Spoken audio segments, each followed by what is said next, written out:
We like doing something right in the middle, which is wholetailing, which is kind of like it's similar to novations, really, which is also kind of big in the marketplace. We do a handful of those.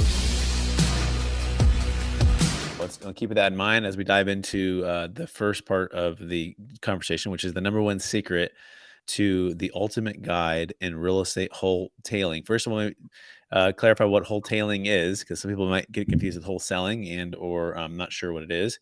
I know I wasn't sure until we started talking before the conversation. So, what is that? And then, what's the number one secret to being successful in that field? Yeah, so everyone knows it's kind of a complicated structure, right? Everyone knows wholesaling, relatively easy. Whatever market you're in is, you buy something for 75% minus repairs, minus whatever, and that's what you're able to make when you wholesale it to someone else. Maybe your market's 80% at the peak of the market, maybe a year ago, you're even at 82% minus repairs, something like that. And then flipping, I think is pretty easy. That's where you put something on the retail end market, kind of shooting for the top of the market. And we have 6 flips going right now, so we still do quite a big volume of those. But for like cash conversion cycle, for turnover ratio, for unknown unknowns where you bump into stuff that you just don't know what you're going to be bumping into, it tends to be a fairly risky exit strategy for us. And it's difficult to have a secondary exit strategy from an entire flip. So we like doing something right in the middle, which is wholetailing, which is kind of like it's similar to novations, really, which is also kind of big in the marketplace. We do a handful of those. But wholetailing is a combination of wholesale and retail, kind of right in the middle. So we'll close on the property and then we'll fix up the property to hit a specific price point. So not necessarily a full blown out flip where we're trying to just, compete with everything that's at the top of the market, but we're kind of scaling back from that and scale back ideally like pretty far.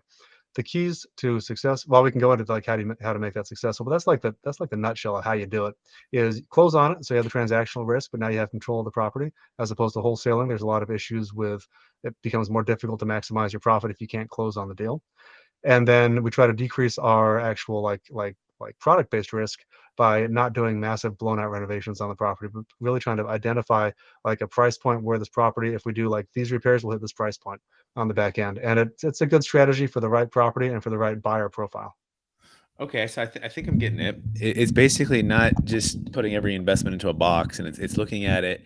You kind of mentioned in a little bit of the intro, like what's the highest and best, not just the highest and best use for the profit, but what's the highest and best use as far as its efficiency, right? So that doesn't mean we're gonna do a full on renovation on every single thing.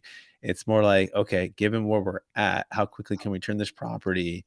You mentioned the cash conversion cycle, so perhaps that's that ratio, right?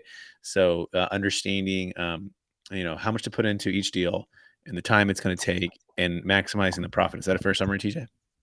Yeah.